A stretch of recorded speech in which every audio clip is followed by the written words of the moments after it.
Breaking news చూస్తున్నాం. ఇటు America, Israel, Iran వార్తో ప్రస్తుతానికి ఇండియాలో హై టెన్షన్ వాతావరణం నెలకొంది. యుద్ధ ప్రభావాన్ని ఎదుర్కొనేందుకు ఇటు ముఖ్యమంత్రులకు మోదీ దిశానిర్దేశాలు ఇచ్చారు. ఇటు రాష్ట్రాలు అలాగే జిల్లా స్థాయిల్లో కూడా కంట్రోల్ సెంటర్స్ను ఏర్పాటు చేయండి. అత్యంత క్లిష్ట పరిస్థితులను ఫేస్ చేసేందుకు టీమిండియాలా పనిచేయాలని పిలుపునిచ్చారు. ఇటు ఇంధన కొరత రాకుండా, వస్తువుల సరఫరాలో కూడా ఎలాంటి ఇబ్బందులు తలెత్తకుండా అప్రమత్తంగా వ్యవహరించాలని ఇటు ఆయన సీరియస్ ఆర్డర్స్ని జారీ చేశారు. ఇటు ప్రజా ప్రయోజనాలకు ప్రాధాన్యం ఇవ్వాలన్న మోదీ ఇటు పారిశ్రామిక రంగాన్ని అలాగే సరఫరా వ్యవస్థలపై నిఘా పెంచాలి. ఇటు ఖరీఫ్ సీజన్లో రైతులకు ఎరువుల కొరత రాకుండా చూడాలి. అలాగే ప్రజల్లో భయాందోళనలు నుంచి అప్రమత్తం చేయాలి. కరోనా టైంలో కలిసి పనిచేశాం, ఇప్పుడు కూడా కేంద్రం అలాగే రాష్ట్ర ప్రభుత్వాలు అలాగే సమన్వయం చేసుకోవాలి. ఇటు బ్లాక్ మార్కెట్ కంత్రిగాళ్లను ఉక్కు పాదంతో తొక్కేయాలి. అలాగే ఉద్యోగస్తులకు ఇబ్బందులు కలగకుండా చర్యలు తీసుకోవాలి. ముఖ్యంగా ఇటు సరిహద్దులు అలాగే తీర ప్రాంతాలపై హై అలర్ట్ని జారీ చేశారు. ఎప్పటికప్పుడు సమీక్షలు జరుపుతూ పరిస్థితి తగ్గట్టు స్పందించాలంటూ ఆయన కోరారు. ఇటు మోదీ వర్చువల్ మీటింగ్లో ఇటు సీఎం చంద్రబాబు నాయుడు అలాగే సీఎం రేవంత్ రెడ్డి అలాగే ఇతర రాష్ట్రాల ముఖ్యమంత్రులు పాల్గొన్నారు. దీనికి సంబంధించి మరింత అప్డేట్ తీసుకునే ప్రయత్నం చేద్దాం. ఇటు ఏపీ నుంచి మా ఇన్పుట్ ఎడిటర్ కృష్ణమోహన్ అందుబాటులో ఉన్నారు. కృష్ణమోహన్తో మాట్లాడి తెలుసుకునే ప్రయత్నం చేద్దాం. కృష్ణమోహన్, చెప్పండి, ఇటు సీఎంలతోని ప్రధానమంత్రి మోదీ ఏ అంశాల గురించి ఎక్కువగా ఆయన స్ట్రెస్ చేశారు? కళ్యాణ్, అమెరికా, ఇజ్రాయెల్, ఇరాన్ వారితో ఇండియాలో హై టెన్షన్ అయితే మొదలైంది. నిన్న భారతదేశంలోని ముఖ్యమంత్రులతో ప్రధానమంత్రి మోడీ కూడా మాట్లాడే ప్రయత్నం అయితే చేశారు. యుద్ధ ప్రభావాన్ని ఎదుర్కొనేందుకు ముఖ్యమంత్రులకు ప్రధానంగా ఆయన దిశానిర్దేశం చేసే ప్రయత్నం అయితే చేశారు. రాష్ట్రాల జిల్లా స్థాయిలో కంట్రోల్ సెంటర్లు ఏర్పాటు చేయాలనే ఒక ఆదేశం ఇచ్చారు. అత్యంత క్లిష్ట పరిస్థితులు సేఫ్ గా చేసేందుకు టీము ఇండియాలా పనిచేయాలని మరో పిలుపు ఇచ్చిన పరిస్థితి అయితే కనబడుతుంది. ఇంధన కొరత రాకుండా, వస్తువులు సరఫరాలో ఇబ్బందులు తలెత్తకుండా అప్రమత్తంగా వ్యవహరించాలనేది ఒక సీరియస్ గా చెప్పిన పరిస్థితి. ఇప్పటికే కొన్ని బోట్లు విశాఖపట్నానికి చేరుకున్నాయి, పెద్ద ఓడలు చేరుకున్నాయి. కొంత ఆందోళన చెందాల్సిన అవసరం లేదు. దాదాపుగా 2 నెలలకు సంబంధించిన నిల్వలు ఉన్నాయి అనేది చెప్తున్నప్పటికీ కూడా కొంత గ్రౌండ్ లో ఇబ్బందులు ఉన్నప్పటికీ కానీ ఈ ఆహారంలో ఎక్కడ అధైర్యపడద్దు, మీరు కూడా ఎప్పటికప్పుడు చర్యలు తీసుకోండి అనేది ఆయన క్లియర్ గా చెప్పిన పరిస్థితి. తర్వాత ప్రజా ప్రయోజనాలకి ఎటువంటి పరిస్థితులు అయినా సరే ప్రాధాన్యత ఇవ్వాల్సిందే. పారిశ్రామిక రంగాన్ని, సరఫరా వ్యవస్థలు వీటన్నిటి మీద నిఘా పెంచాలి. అయితే దీన్ని కొంతమంది దళారులు క్యాష్ చేసుకునే పరిస్థితి ఉంది కాబట్టి ఎక్కడ ఇబ్బంది పెట్టకుండా చూడాల్సిన పరిస్థితి ఉంది. అవసరమైతే కొన్ని కఠిన చర్యలు తీసుకోవాల్సిందే అని చెప్పారు. అలాగే ఖరీఫ్ సీజన్ లో రైతులకు ఎరువులు కొరత రాకుండా చూడాల్సిన పరిస్థితి అయితే ఉంది. ప్రజలు భయాందోళన నుంచి అప్రమత్తంగా చేయాలి. కరోనా టైంలో కలిసి పనిచేసాం. అదేవిధంగా బ్లాక్ మార్కెట్ లో కంట్రీగాళ్ళు చాలా మంది ఉంటారు, వీళ్ళని ఉక్కు పాదంతో తొక్కేయాలి. ఉద్యోగస్తులను ఇబ్బందులు కలగకుండా చర్యలు తీసుకోవాలి. ముఖ్యంగా సరిహద్దు తీర ప్రాంతాల్లో హై అలర్ట్ ఉండాలి. ఎందుకంటే ఆంధ్రప్రదేశ్ లో 120 కిలోమీటర్ల తీర ప్రాంతం ఉంది. ఆ తీర ప్రాంతంలో గస్తీ ఏర్పాటు చేయాలి. ఎక్కడ ఇబ్బందులు లేకుండా చూసుకోవాలి. హై అలర్ట్ ఉండాల్సిన పరిస్థితి అయితే ఉంది అనేది చెప్పారు. అలాగే ఎప్పటికప్పుడు సమీక్షలు జరుపుతూ పరిస్థితిని తగ్గట్టుగా స్పందించాలి. మోడీ ఈ వ్యవహారంలో సేమ్ అందరితో ఇదే సబ్జెక్ట్ ని ఆయన మాట్లాడిన పరిస్థితి అయితే మనం చూస్తున్నాం. కానీ అప్రమత్తంగా ఉండాల్సిన పరిస్థితి, తీర ప్రాంతాల్లో ఎక్కడికక్కడ అప్రమత్తం చేయాల్సిన అవసరం కూడా ఉంది అని రాత్రి మోడీ ముఖ్యమంత్రులందరికీ చెప్పిన పరిస్థితి. ప్రధానంగా ఆంధ్రప్రదేశ్ లో తీర ప్రాంతం ఎక్కువ ఉంది కాబట్టి ఇక్కడ కూడా దృష్టి పెట్టాల్సిన అవసరం చాలా ఉంది అనేది మోడీ ముఖ్యమంత్రి సలహా ఇచ్చిన పరిస్థితి అయితే మనం చూస్తున్నాం. Right Krishnamohan, thanks for the latest update. మొత్తం మీద ఇటు ఇరాన్, అమెరికా, ఇజ్రాయెల్ వార్ వల్ల ఇటు ఇండియాలో ప్రస్తుతానికి హైటెన్షన్ వాతావరణం నెలకొంది. ఎలాంటి చర్యలైనా తీసుకోవడానికి రెడీగా ఉండండి అంటూ చెప్పుకొచ్చే ప్రయత్నం చేశారు. ఇటు కేంద్రం అలాగే రాష్ట్ర ప్రభుత్వాల మధ్య సమన్వయం, గతంలో కోవిడ్ సమయంలో ఎలా అయితే ఒక సమన్వయాన్ని పాటించారో అలాంటి సమన్వయాన్ని పాటించాలంటూ కోరుతున్నారు.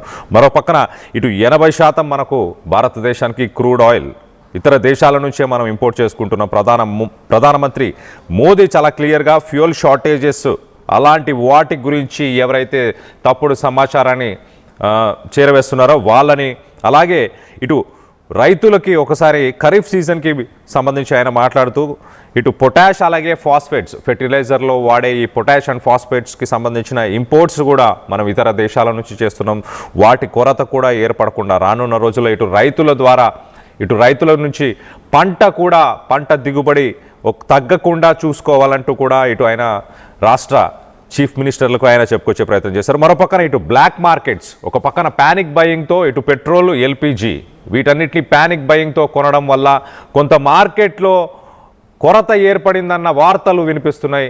ఆ కొరతకి కారణమైన ఆ బ్లాక్ మార్కెటింగ్ చేసే, దందా చేసే ఆ వ్యక్తులపైన కూడా ఉక్కు పాదాన్ని మోపాలి, ఒక ఐరన్ ఫిస్ట్ అంటూ కూడా ఆయన చెప్పుకొచ్చే ప్రయత్నం చేశారు. మరోపక్కన కోవిడ్ సమయంలో ఎలా అయితే ఒక సమన్వయాన్ని పాటించారో అలాంటి ఒక డిజాస్టర్ మేనేజ్మెంట్ యాక్ట్ ఫ్రేమ్వర్క్ని ఆయన తీసుకురావాలన్న ఉద్దేశంతో ఉన్నట్టు తెలుస్తుంది. ఒక కోఆపరేటివ్ ఫెడరలిజం అంటే ఇటు కేంద్ర ప్రభుత్వం అలాగే రాష్ట్ర ప్రభుత్వాలు ఒక సమన్వయాన్ని పాటిస్తూ ఒక కోఆర్డినేషన్తో గతంలో కోవిడ్-19 సమయంలో ఎలా అయితే పనిచేస్తారో అలా పనిచేయాలంటూ చెప్పుకొచ్చే ప్రయత్నం చేశారు. అలాగే రూలింగ్ పార్టీకి సంబంధం లేకుండా ఏ పార్టీ నుంచి అయినా కూడా ఇటు మనం ఒకసారి చూస్తే కనుక ఇటు సీఎం రేవంత్ రెడ్డి అలాగే సీఎం చంద్రబాబు నాయుడు, మిగతా పార్టీలకు సంబంధించిన చీఫ్ మినిస్టర్లు అయినా ఎవరైనా ఆల్ పార్టీస్ కలిసి కోఆర్డినేట్ చేసి ముందుకెళ్లే ప్రయత్నం చేయాలంటూ కూడా ఆయన చెప్పుకొచ్చే ప్రయత్నం చేశారు. మరోపక్కన ఇటు బార్డర్ అండ్ కోస్టల్ ఏరియాస్, ఇప్పుడు ఇరాన్, ఇజ్రాయెల్, అమెరికా ఈ దేశాల మధ్య యుద్ధం జరుగుతున్న సమయంలో ఇటు టెర్రరిస్టు మూకలు కానీ ఇలాంటి వ్యక్తులు కానీ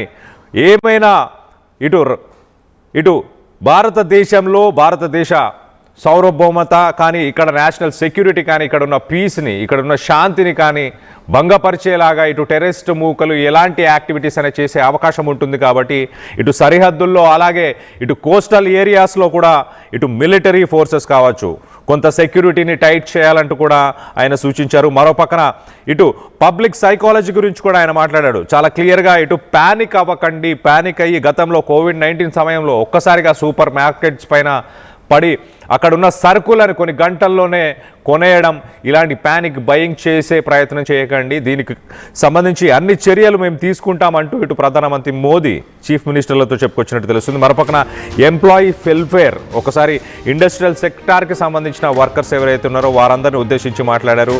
ఇటు మైగ్రేషన్స్, గతంలో మనం చూసాం కోవిడ్-19 సమయంలో ఒక్కసారిగా ప్రజలు వాళ్ళు పనిచేస్తున్న చోటు నుంచి స్వగ్రామాలకి వెళ్ళడానికి ఎంతోమంది, లక్షలాది మంది ఇటు రోడ్డు పైన ఇటు రైల్వేస్ కావచ్చు అలాగే ఏ రకమైన ట్రాన్స్పోర్ట్ అయినా కూడా తీసుకొని వెళ్ళారు, ఖాళీ నడకన కూడా చాలామంది వెళ్ళారు. అలాంటి సిచ్యువేషన్స్ కూడా ప్రస్తుతానికి రాకుండా చూసుకోవాలి.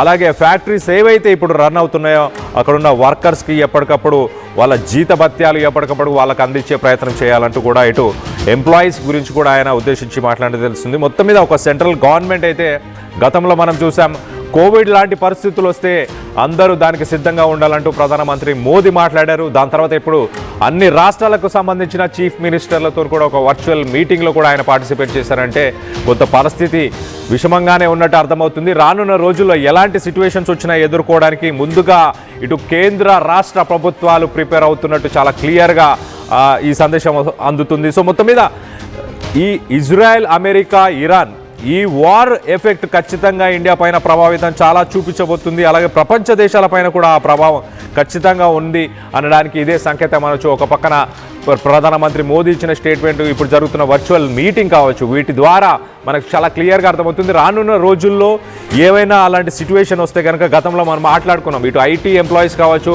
ప్రైవేట్ కంపెనీలకు సంబంధించిన ఎంప్లాయీస్ కావచ్చు, వీళ్ళందరికీ వర్క్ ఫ్రమ్ హోమ్నే ఇచ్చే అవకాశం ఉంటుంది, లేదా ఆఫీస్ నుంచి ఒక 2 రోజులు కానీ 3 రోజులు పనిచేయమనే అవకాశం ఉంటుంది. మరో పక్కన ఇటు ఎడ్యుకేషనల్ సెక్టార్ గురించి మనం మాట్లాడుకుంటే కనుక ఎడ్యుకేషనల్ సెక్టార్లో గతంలో కోవిడ్ సమయంలో ఎలా అయితే వర్చువల్గా ఎడ్యుకేషన్కి సంబంధించి క్లాసెస్ని రన్ చేశారో అలా ఈసారి కూడా ఇప్పుడు అలానే ఎడ్యుకేషన్కి సంబంధించి మనం చూస్తే కనుక వర్చువల్గానే క్లాసెస్ని రన్ చేయాల్సిన పరిస్థితి వచ్చే అవకాశం ఉంటుంది. మరో పక్కన ఇటు మెట్రోపాలిటన్ సిటీస్ నగరాల్లో చూస్తే ఆడ్ ఈవెన్కి సంబంధించిన నంబర్స్తో ఉన్న వెహికల్స్ని ఒకరోజు ఆడ్ నెంబర్స్, ఒకరోజు ఈవెన్ నెంబర్స్, ఒకరోజు బేసి సంఖ్య, ఒకరోజు సరి సంఖ్య, అలాగే ఆదివారం రోజు నో కార్ డేగా ప్రకటించే అవకాశం ఉంటుంది.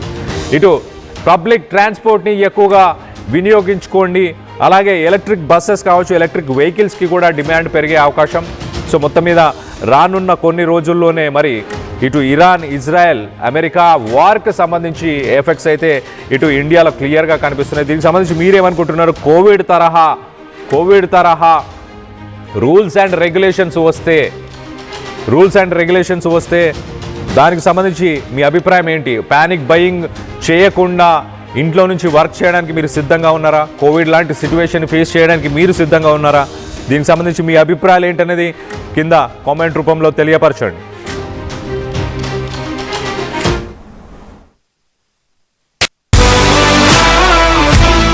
Bringing the industry expertise to the classroom. KL deemed to be university.